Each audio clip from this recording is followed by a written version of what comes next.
Muhammadan abduhu wa rasuluhu alladzi la nabiyya ba'dah. Allahumma salli ala sayyidina habibina syafi'ina wa maulana Muhammadin wa ala alihi wa sahbihi ajma'in, amma ba'd. Ayyuhal ikhwan rahimakumullah, ittaqullaha haqqa tuqatih wa la tamutunna illa wa antum muslimun. Faqala ta'ala fi kitabihil karim, a'udzu billahi minasy syaithanir rajim. Bismillahirrahmanirrahim.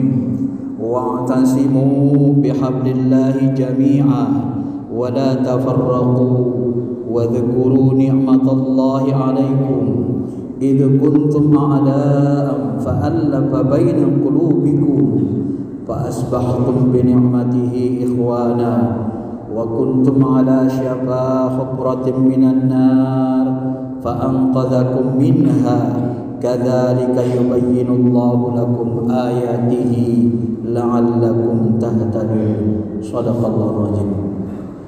Hadirin jemaah sidang Jumat yang dirahmati Allah, mari sama-sama kita jaga qalbu kita, senantiasa kita bersihkan, kita isi terus-menerus dengan takwa yang bermakna berajam kuat hati kita, keyakinan kita untuk imtisalul awamir, melaksanakan segala perintah Allah, wajtinabun nawahi, menjauhi dosa-dosa apalagi dosa besar, dan istiqomah sampai kita nanti kembali ke alam asal, alam keabadian, tempat ruh kita diciptakan oleh Allah Subhanahu wa ta'ala. Karena memang kita manusia ini hakikatnya adalah makhluk langit, makhluk alam paling tinggi, alam cahaya, bukan makhluk bumi. Karena makhluk bumi ini dianggap makhluk rendah, berfisik, gampang hancur, tidak abadi. Tetapi makhluk cahaya ruhani kita yang diciptakan Allah, itulah makhluk yang diabadikan Allah, dikekalkan Allah, dan kita akan kembali lagi kepada asal penciptaan kita, ke sisi Allah Subhanahu wa ta'ala. Ma'asyiral muslimin, jemaah sidang Jumat yang dirahmati Allah, tema khutbah singkat adalah menikmati nikmatnya hidup bersaudara. Ayat yang kita bacakan tadi bermakna wa'tasimu bihablillahi jami'a, berpegang teguhlah kamu kepada tali agama Allah, taatlah kalian kepada Allah. Ingatlah, kata Allah, nikmat-nikmat yang banyak yang Allah berikan kepada kamu. Kalau kita perhatikan, nikmat Allah ini cukup banyak. Dari sejak nikmat yang ada pada diri kita, nikmat jantung, nikmat mata, nikmat berdetaknya jantung setiap saat, nikmat oksigen yang setiap detik kita hirup, nikmat kesehatan ginjal yang tidak bisa kita buat dan kita ganti, dan nikmat-nikmat lain yang Allah berikan secara gratis. Dan ayat ini menyebut nikmat yang harus kita syukuri, salah satunya adalah nikmat bersaudara sesama umat Islam. Idz kuntum a'daan, dulu kalian hidup bermusuhan di zaman jahiliyah. Fa'alafa baina qulubikum, Allah jinakkan hati kamu, Allah lembutkan, Allah jadikan bersatu, bersaudara. Fa'asbahtum bi nikmatihi ikhwana, sehingga kamu bisa merasakan betapa nikmatnya hidup bersaudara. Padahal waktu itu wa kuntum ala syafa hufratin minan nar, padahal waktu itu kalian sudah di pinggir neraka, hampir masuk ke jurang kehancuran. Fa'anqadzakum minha, Allah menyelamatkan kalian. Demikianlah Allah menjelaskan ayatnya agar kamu terus-menerus menjalani petunjuk-petunjuk yang diberikan Allah Subhanahu wa ta'ala. Ma'asyiral muslimin, jamaah sidang Jumat yang dirahmati Allah, ayat ini menjelaskan kepada kita agar selalu ingat bahwa hidup di dunia ini, salah satu yang paling nikmat itu adalah hidup bersaudara. Bersaudara atas agama, saling tolong menolong, saling membahu membangun bangsa dan negara, saling bahu-membahu berbuat kebajikan, bukan berbuat kejaliman. Karena kejaliman, keburukan, dia akan hasilnya kehancuran. Cepat atau lambat, hukum Allah akan berlaku baik di dunia maupun di akhirat. Energi alam ini, seluruh kejahatan, energi kejahatan itu akan menarik kepada kehancuran. Energi keburukan itu juga akan menarik kehancuran. Hanya energi-energi kebaikan yang dihasilkan dari amal-amal soleh yang menarik kita, membimbing kita ke jalan kebaikan, kebenaran dan kemuliaan. Itu sudah menjadi sunnatullah. Kita tidak bisa merubahnya. Sunnatullah itu, ketetapan Allah itu adalah ketetapan yang pasti yang harus kita jalani dalam kehidupan. Ma'asyiral muslimin, jemaah sidang Jumat yang dirahmati Allah. Maka dari itulah di dalam beragama ini kita harus selalu menjaga persatuan. Menjaga persatuan, kesatuan, menjaga silaturahmi, saling bahu-membahu dalam kebaikan, ta'awanu 'alal birri wat taqwa, saling tolong-menolong dalam kebaikan dan takwa, agar kita selamat baik di dunia maupun di akhirat. Setiap kali Nabi SAW melihat sahabat itu berselisih, Nabi akan memberikan peringatan keras. Satu waktu Nabi pernah mengatakan dalam sebuah hadis sahih Bukhari disebut, Iqra'ul Qur'an malam yatafarraq. Baca kalianlah Quran selama hati kalian tidak berselisih. Man talapat qulubukum, selama hati kalian tidak berselisih, tidak berpecah belah. Fa idza ikhtalaftum faqamu anhu. Tapi kalau kalian membaca Quran, hati kalian berselisih, tafsirnya berbeda, bisa mengarah kepada perpecahan, tinggalkan membaca Quran. Itu artinya Allah Subhanahu wa taala dan Rasulnya tidak mau kalau ayat-ayat Allah itu dijadikan sebagai alat berseteru, alat berkelahi, yang kita kenal dengan agama dijadikan tameng, saling baku hantam sesama umat Islam. Bahkan di dalam hadis lain juga disebutkan Nabi SAW, kharaja alaina Rasulullah SAW wa nahnu nataza'u bil qadar. Pada satu saat Nabi keluar rumah, Nabi melihat sahabat berdebat sengit, tanaza. Dalam hadis lain, yahtasimuna bil qadar, mereka saling baku hantam, debat sengit tentang apa? Tentang takdir. Lalu Nabi SAW ghadib, marah sekali, dan kelihatan wajah Nabi itu seperti merah padam seperti buah rumman, saking marahnya. Lalu Nabi SAW bersabda, abi hadza umirtum am bi hadza ursilu ilaitum. Nabi SAW mengatakan, hei sahabat, apakah untuk masalah ini kalian menganggap aku diutus oleh Allah? Apakah kalian diciptakan untuk memperdebatkan agama ini, untuk mendebatkan ayat-ayat Allah? Di dalam hadis lain juga disebut, kamu menjadikan ayat-ayat Allah itu saling baku hantam. Tadribuna aduwallah, tadribuna ayatillah. Kamu menjadikan kitab Allah itu ba'duhu bi ba'din tadribun, saling baku hantam, seolah-olah ayat-ayat firman Allah itu saling bertentangan. Nah, dua hadis ini menyebutkan kepada kita bahwa tidak boleh kita jadikan ayat-ayat Quran maupun hadis sunnah sebagai alat untuk pecah belah. Apalagi kita umat Islam Indonesia ini termasuk umat Islam yang paling mayoritas. Itulah sebabnya salah satu kenapa saya menulis buku yang baru diterbitkan, judulnya Standarisasi Sunnah Bid'ah antara pemahaman Salafi Wahabi dan Ahlus Sunnah wal Jamaah. Kenapa buku ini saya terbitkan, saya tulis? Karena saya melihat di online, di Facebook, di YouTube, di mana-mana umat kita sekarang lagi baku hantam.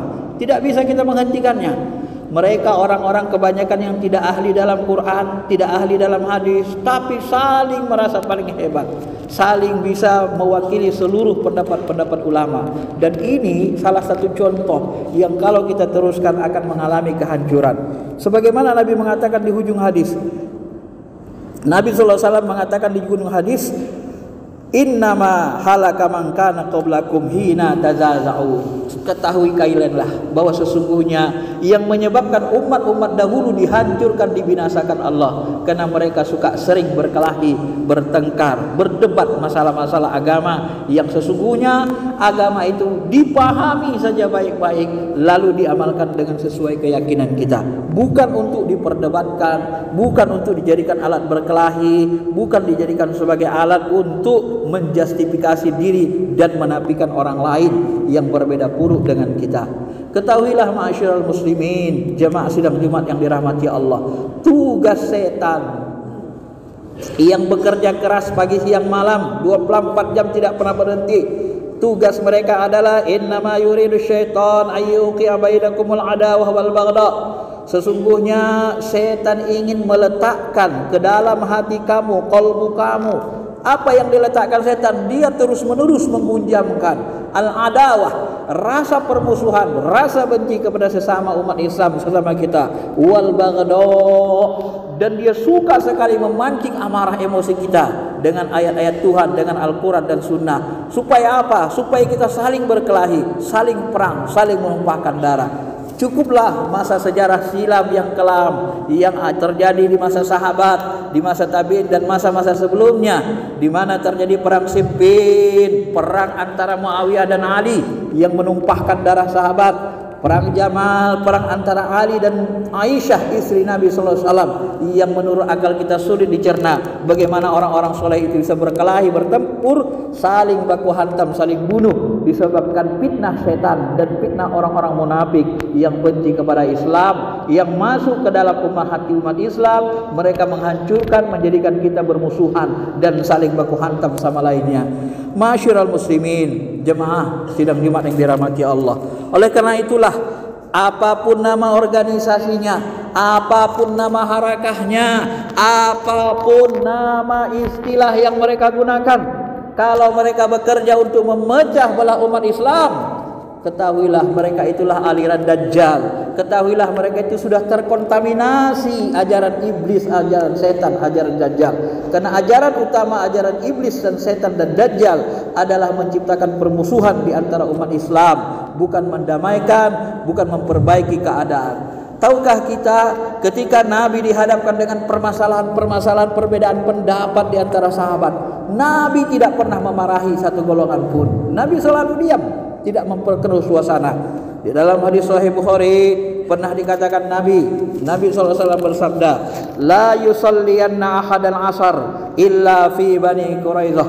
Wahai sahabat, jangan kalian sholat asar sebelum kalian sampai ke perkampungan Bani Quraidah. Ini pesan Nabi SAW. Kenapa Nabi SAW memesankan demikian? Karena Bani Quraidah ini diisi sekitar 1000 orang Yahudi yang berkhianat di perang Ahzab. Di perang Ahzab itu seluruh Ahzab, golongan-golongan kubu-kubu bersatu memerangi Madinah, sampai-sampai Nabi hampir menyerah. Dan Jibril turun datang berkomunikasi dengan Nabi. Ya Rasulullah, apakah engkau ingin kalah dan menyerah? Ya Jibril, sepertinya demikian. Aku tidak kuat melawan Ahzab ini. Lalu Jibril menguatkan hati Nabi. Ya Rasulullah, jangan. Malaikat sudah turun membantu, dan aku akan membantu menanamkan rasa takut mereka ke dalam hati mereka kepada musuh-musuh agama Allah. Maka diutuslah sahabat ini untuk mengepung Bani Quraidah, dan Nabi memerintahkan, jangan kalian salat asar sebelum kalian sampai ke perkampungan Bani Quraidah. Di tengah perjalanan ma'asyiral muslimin, jamaah sidang Jumat yang dirahmati Allah, sahabat itu bergerak laju kencang menuju Bani Quraidah. Tetapi di tengah perjalanan tibalah waktu asar. Dihitung-hitung, kalau kita teruskan perjalanan, maka waktu asar akan habis. Kita akan sholat di luar waktu, di waktu maghrib atau isya. Tidak mungkin kita menempuh Bani Quraidah dan bisa sholat asar di sana. Lalu sebahagian sahabat mengatakan, kalau begitu mari kita sholat asar. Maka sebahagian sahabat pun sholat asar dulu, baru berangkat melaksanakan kerjanya ke perkampungan Bani Quraidah. Ini yang kita sebut dengan memahami hadis Nabi secara kontekstual. Kenapa? Karena sahabat berpikiran bahwasanya Nabi tidak mungkin memerintahkan mereka untuk mengingkari Allah, meninggalkan solat di luar waktu. Karena perintah solat itu perintah Allah. Tidak mungkin perintah Nabi dan perintah Allah itu bertentangan. Akan tetapi di antara sahabat ini juga ada kubu yang tekstual, yang sangat tekstual kepada hadis.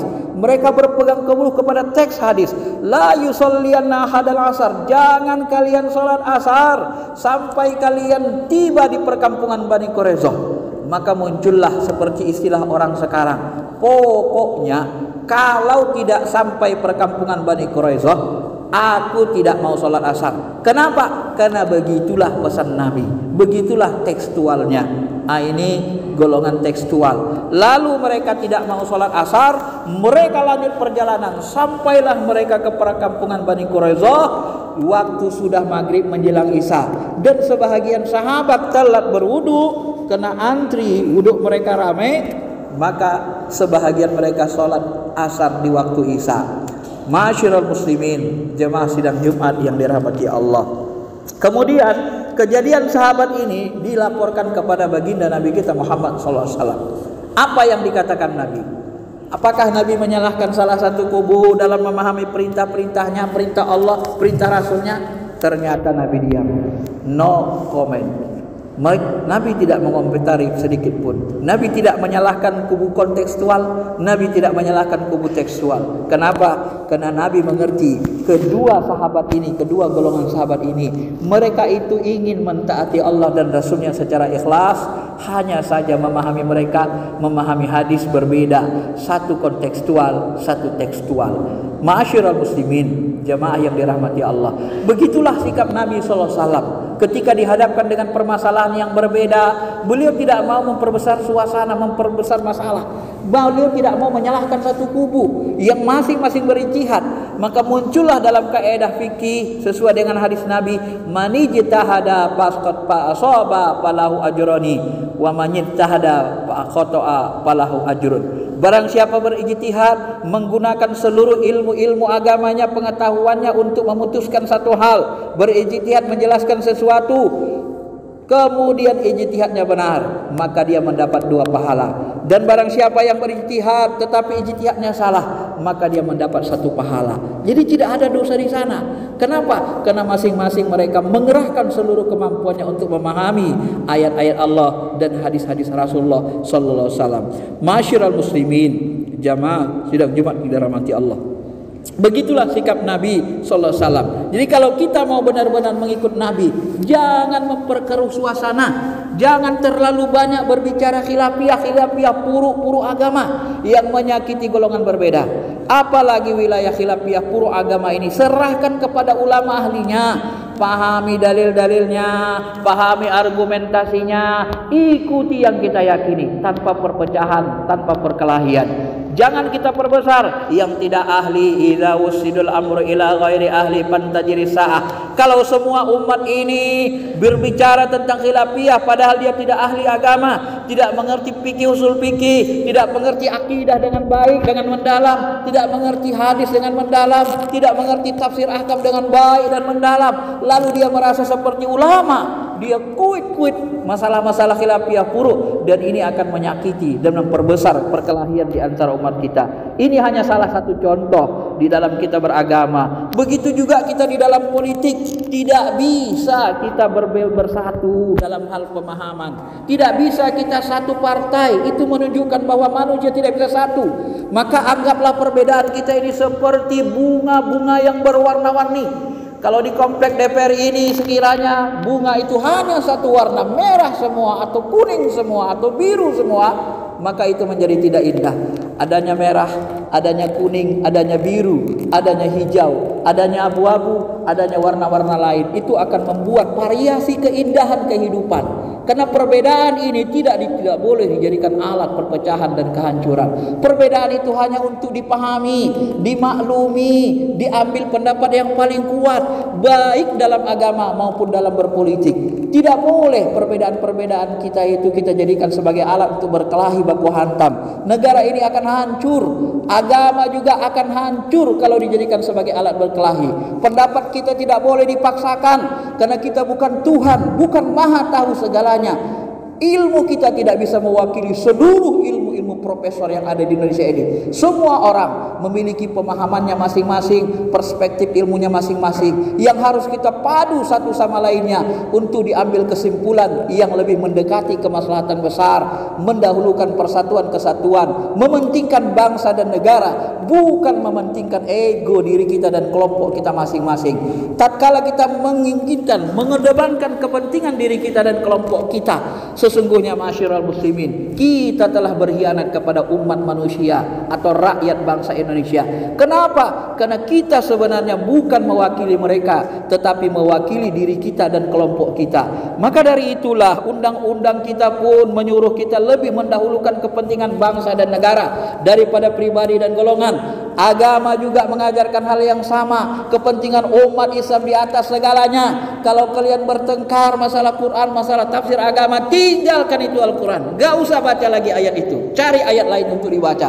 Apabila bertengkar kalian masalah sunnah, masalah bid'ah, dan itu kalian membuat bertengkar berkelahi, tinggalkan materi-materi itu. Kalian bukan ahlinya, beralih kepada materi lain agar tidak jadi kerusakan di tengah-tengah umat Islam. Begitulah cara yang diajarkan Allah dan Rasulnya agar kita bisa hidup tenang, tentram, dan tidak habis energi kita